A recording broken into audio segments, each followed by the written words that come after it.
খাওয়া শেষ একটু মিষ্টি না হলে খাওয়াটাই যেন সম্পূর্ণ হয় না। তাই আজ বানাবো খুব সহজ ও দারুণ লোভনীয় একটা ডেজার্ট, মালাই ব্রেড রোল। তো দেখো বন্ধুরা, এখানে আমি কতগুলো ব্রেড নিয়ে নিয়েছি। এবার আমি এই ব্রেড গুলোর ব্রাউন অংশটা কেটে নেব।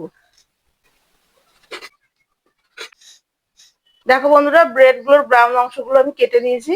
কড়াইটা গরম হয়ে গেছে, আমি এখন দিয়ে দেবো 1 চামচ ঘি।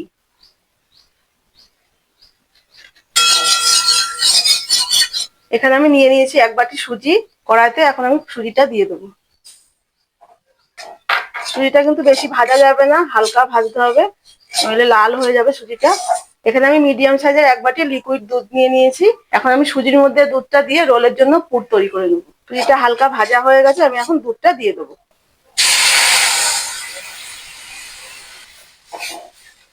পুরটা একটু স্বাদ হওয়ার জন্য আমি 2 চামচ গুঁড়ো দুধ দিয়ে দেবো, তাহলে খেতে একটু ভালো হবে। আর দিয়ে দেবো কাজু বাদাম কুচানো। তোমরা চাইলে আমন্ড বাদামও দিতে পারো, আমার কাছে কাজু বাদাম ছিল তাই আমি কুচিয়ে দিয়েছি। আর দিয়ে দেবো এবার অল্প করে মিষ্টি। আমি এখানে অল্প করেই মিষ্টি দিয়েছি, যারা বেশি মিষ্টি খেতে পছন্দ করো তারা একটু বেশি করেই দেবে। এই যে পুরটা আমার হয়ে এসছে, রোলের পুরটা আমি এখন নামিয়ে নেব।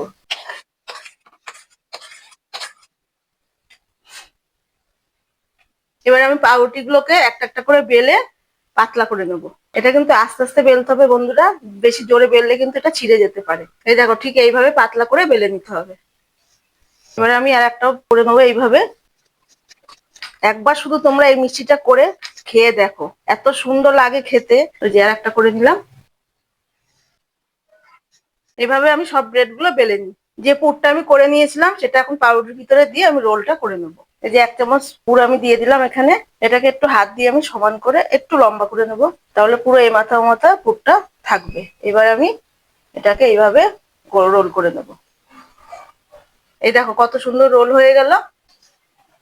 আবারও একটা এইভাবে রোল করে নেব। আরো 1 চামচ দিয়ে দেবো, পুরটাকে একটু লম্বা করে দেবো, আবার এইভাবে রোল করে দেবো। এই যে আমার আর একটা রোল তৈরি করা হয়ে গেল। এইভাবে আমি সব রোলগুলো তৈরি করে নেব। অনেকদিন ধরে বন্ধুরা ভাবছিলাম তোমাদের সাথে এই জিনিসটা আমি শেয়ার করব, মিষ্টির রেসিপিটা। সব অনেক ধরনের রেসিপি তো করা হলো, এবার একটা মিষ্টি রেসিপি করি ভাবছিলাম, তাই তোমাদের সাথে আজকে এটা শেয়ার করলাম। তোমরাও এইভাবে বানিয়ে খেয়ে আমাকে কমেন্ট করে বলো কেমন হলো। বন্ধুরা, আবারও কড়াইটা বসিয়ে দিয়েছি, কড়াইটা গরম হয়ে গেছে। আমি আবার ওই রোলগুলোর উপরে মালাইটা দেবো, তো সেই মালাইটা আমি এখন তৈরি করে নেবো। এবার আমি 500 ml লিকুইড দুধ দিয়ে দিলাম কড়াইতে। বন্ধুরা, শীত তো চলেই গেছে, তো শীতের সময় আমি কিছুটা নলেন গুড় স্টোর করে রেখেছিলাম ফ্রিজে, আমি সেটাই এখন দিয়ে দেবো। এই দেখো বন্ধুরা, কত সুন্দর জমে আছে। এই গুড়টা আমি প্রতিবারই এরকম রেখে দিই স্টোর করে। অফ সিজনে যখন গরমকাল আসে তখন আমি গুড়টা দিয়ে পায়েস করে খাই, খেতে খুব ভালো লাগে পায়েসটা। মানে তখন মনে হয় শীতকাল শীতকাল ফিল হয় একটা। দুধটাকে ঘন করার জন্য আমি আরেকটু গুঁড়ো দুধ দিয়ে দেবো উপর দিয়ে। মানে দুধটা তো একটু ঘন হতে টাইম লাগবে, সেজন্য আমি একটু গুঁড়ো দুধ দিয়ে দিলাম। আর যারা যারা ভিডিওটিকে এখনো লাইক করোনি তারা এখনই একটা লাইক করে দাও। এবার আমি গুড়টা তুলে নিচ্ছি। এই যে এখান থেকে অল্প করে গুড়, এখানে তো বেশি মিষ্টি দিতে লাগবে না, অল্প করে আমি দেবো।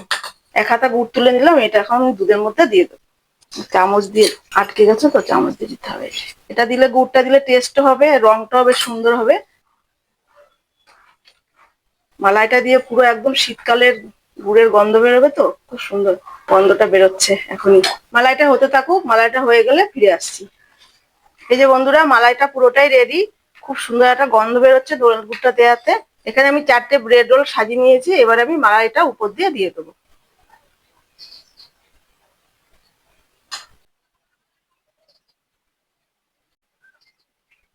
মালাইটা পাউরুটির উপর দিয়ে ভালো করে দিয়ে দিতে হবে, তাহলে ভিতরটা একটু ঢুকবে, খেতেও ভালো লাগবে।